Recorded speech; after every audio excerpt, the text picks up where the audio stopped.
అందరికీ షలోం. ప్రార్థన.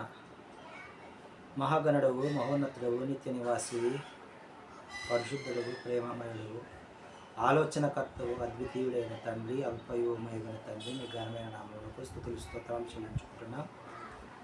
ఈ ఉదయకాల సమయంలో నీ వాక్యాన్ని ధ్యానించి వాక్యం ప్రకారముగా మేము జీవించలాగున మా మనోనేత్రములు వెలిగించుచున్నందులకే మీకు వేలాది స్తుతులు స్తోత్రాలు చెల్లించుకుంటున్నాం. మరి అలాంటి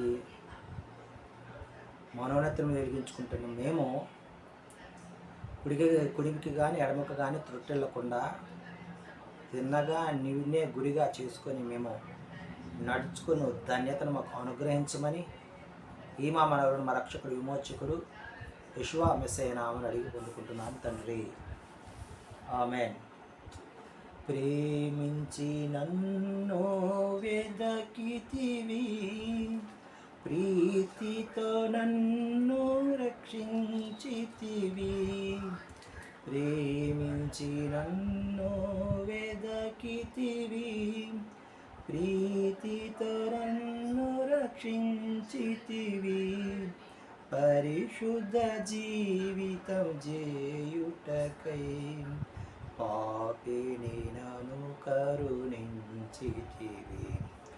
పరిశుద్ధ జీవితం చేయుటకై పాపిని నన్ను కరుణించితివి.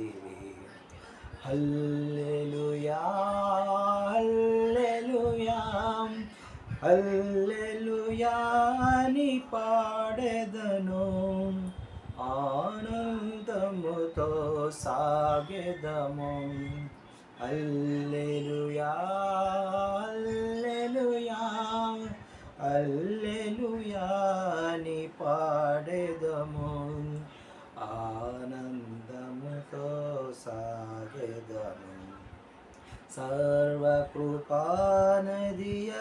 యెషువా, సకల చరాచర సంతోషమా, స్తోత్రము చేసి స్తుతించెదను, సంతసమున నిన్ను పొగడెదను.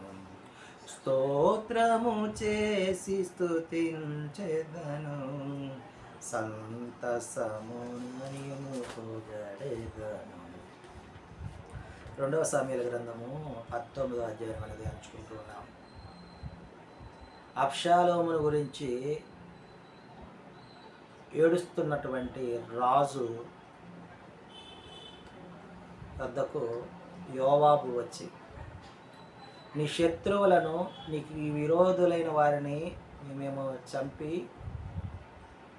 యుద్ధంలో విజయం సాధించి మేము వస్తే మా వారికి కనపడకుండా నీవు లోపల దాగుకోవటం వలన మమ్మల్ని ఐదర్యపరుస్తూ ఉన్నావు. కావున నీవు బయటికి వచ్చి వారికి కనపడు, అప్పుడు వారు ధైర్యపడతారు అని దావీదుతో యోవాబు చెప్పగా, యోవాబు మరి గుమ్మము యొద్దకు రాగా ఇజ్రాయేలీలు మరి ఈ సంగతి విని రాజును చూడటానికి వచ్చి వెంటనే చూసిన వారు వారి యొక్క ఇజ్రాయేల్ వారి ప్రదేశానికి పారిపోయినట్లుగా చూస్తూ ఉన్నారు. అలా పారిపోయిన వారు మనల్ని ఈ విధంగా అనుకుంటున్నారు, మనల్ని మన శత్రువులైన ఫిలిష్తీయుల యొద్ద నుంచి కాపాడిన వ్యక్తి దావీదు అబ్షాలోముకు భయపడి పారిపోయాడు, మనమేమో ఏర్పాటు చేసుకున్న రాజైన అబ్షాలోము యుద్ధంలో చనిపోయాడు. మరి రాజును తోడుకొని రావాలన్న సంగతి మనం ఎలా మర్చిపోతామని వారు తిరిగి వెళ్ళినటువంటి వారి ఇంటికి వెళ్ళినటువంటి ఇజ్రాయేలీలు ఆలోచన చేసిరన్న సంగతి రాజునకు వినబడి రాజు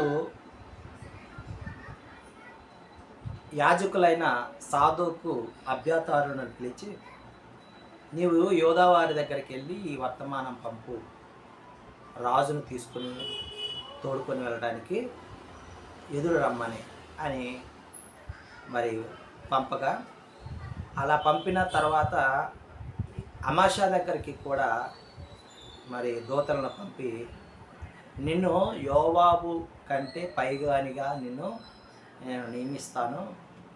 నువ్వు చేయవలసిన పని ఏదంటే యోధా వారిని అందరినీ కూడా నా వైపు తిప్పాలి అని దావీదు చెప్పగా ఆ పనిని అమాషా చేస్తాడు.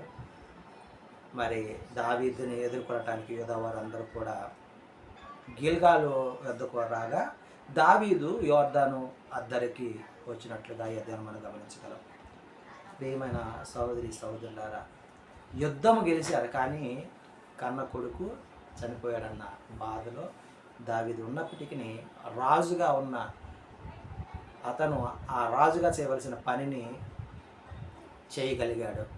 ఆ విధముగా మనము ఎలాంటి బాధలు, ఇరుకులు, ఇబ్బందులు ఉన్నా మన కర్తవ్యాన్ని కర్తవ్యాన్ని మనం నిర్వర్తించే వారిగా ఉండాలని మరి ఈ లేఖనం ద్వారా మనము తెలుసుకొని ఉన్నాము. ఆమేన్.